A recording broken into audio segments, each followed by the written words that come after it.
चाहे कि तेरा नजारा करो, हर घड़ी तुझे ही निहारा करो, हर घड़ी बस तुझे ही निहारा करो।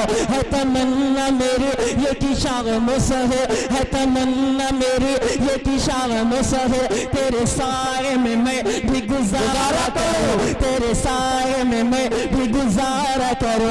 कोई पूछे जो जग में है जन्नत कहाँ, कोई पूछे जो जग में है जन्नत कहाँ, कोई पूछे जो जग में है जन्नत कहाँ, कोई पूछे जो जग में है जन्नत कहाँ, तेरी जानिब ही मैं इशारा गुंबद खजरा, गुंबद खजरा, गुंबद खजरा, गुंबद खजरा। अब मेरे अजीज साथियों, बिला किसी ताखीर और तमहीद के जो हमारे अकाबिरीन और हमारे असलाफ औलिया अल्लाह बुजुर्गाने दीन का जो तरीका रहा है कि जब भी हमारे बुजुर्गों ने, असलाफ ने, अल्लाह वालों ने दीन की कोई महफिल सजाई या दीनी कोई जलसा या कॉन्फ्रेंस मुनाकिद की, तो हमारे असलाफ, हमारे अकाबिरीन और अल्लाह वालों ने हमेशा अपने प्रोग्राम की इब्तिदा और शुरुआत उस कलाम पाक के जरिए से की जो तमाम कलामों का सरदार है, जिसको कलामुल्लाह कहा जाता है।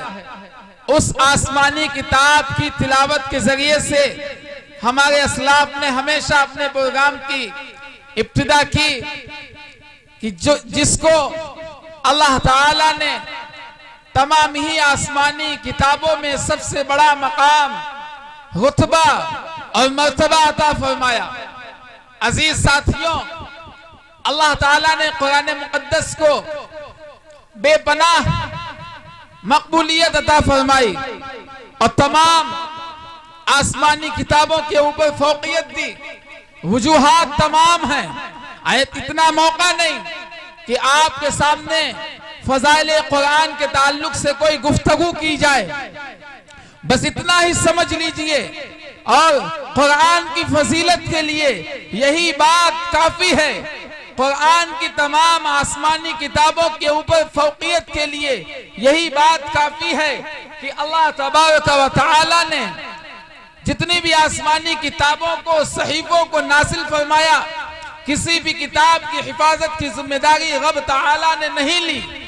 अगर किसी भी किताब की जिम्मेदारी ली तो मेरे अजीज साथियों फकत कुरान मुकद्दस की, कि जब अल्लाह ने कुरान मुकद्दस को नाजिल फरमाया उसी के अंदर एक इस आयत को भी नाजिल किया, इन्ना नहनु नज़्ज़लना ज़िक्रा व इन्ना लहू लहाफ़िज़ून, कि हमने इस कुरान को नाजिल किया है और हम ही इस कुरान की हिफाजत करने वाले हैं।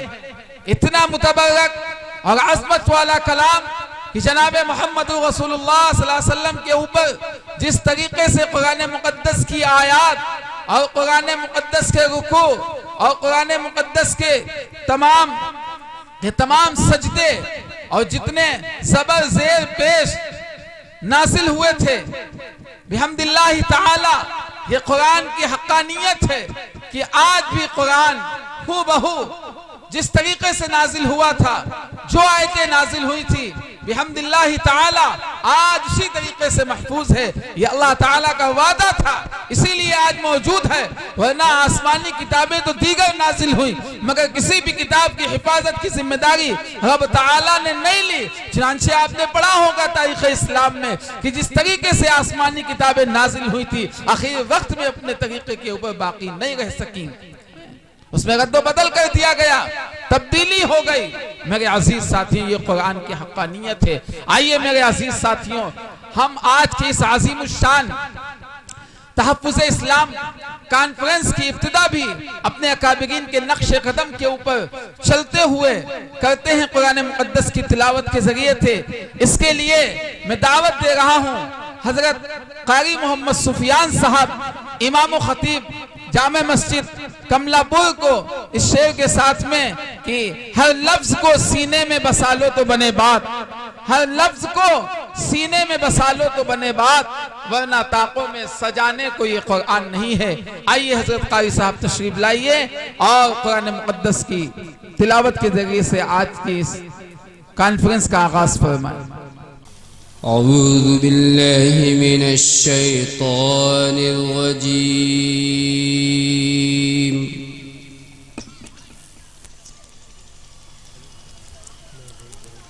बिस्मिल्लाहिर रहमानिर रहीम।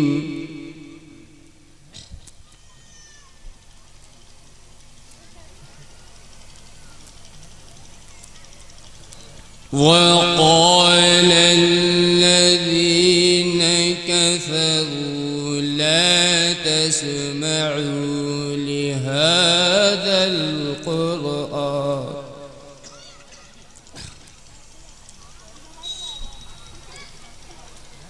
وقال الذين كفروا لا تسمعوا لهذا القرآن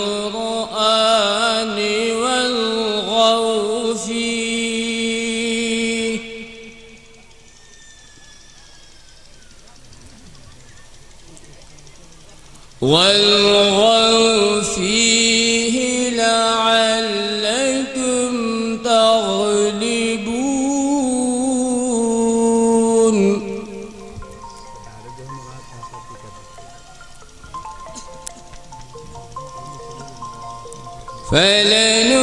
فلنذيقن الذين كفروا عذابا شديدا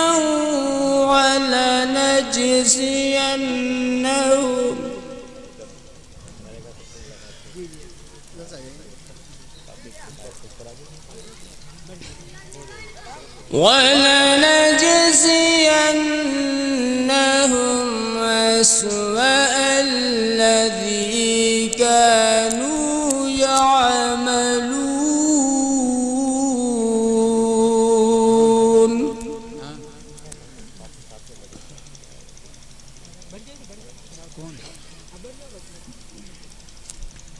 ذلك جزاء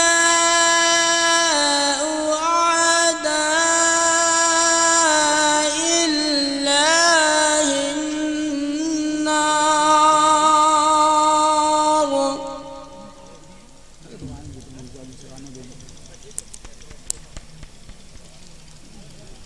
لهم فيها دار الخلد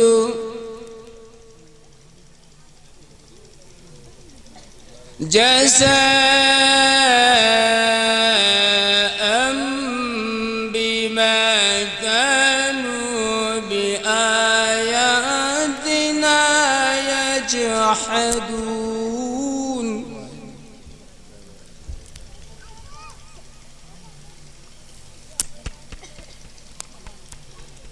وقال الذين كفروا ربنا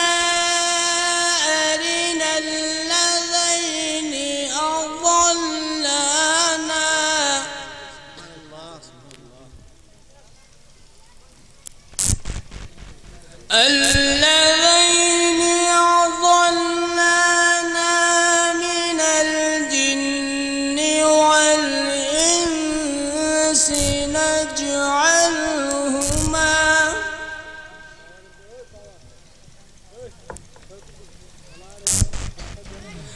نجعلهما تحت أقدامنا ليكونا من الأسفلين. ما شاء الله.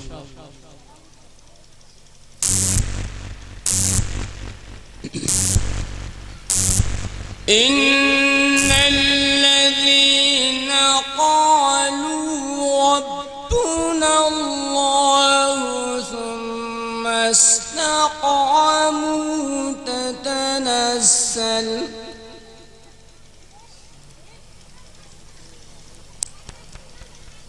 تتنزل عليهم الملائكة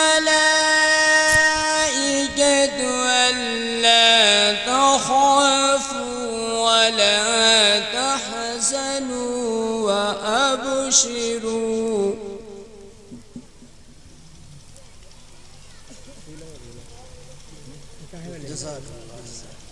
وأبشروا بالجنة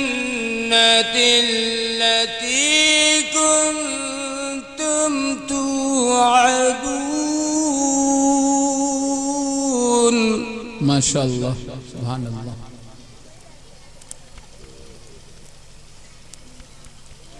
نحن أولياؤكم في الحياة الدنيا وفي الآخرة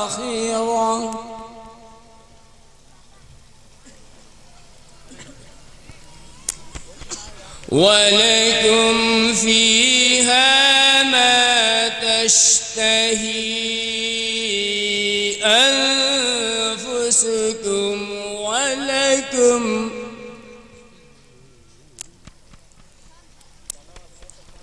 ولكم فيها ما تدعون نزلا من غفور رحيم. صدق الله العظيم.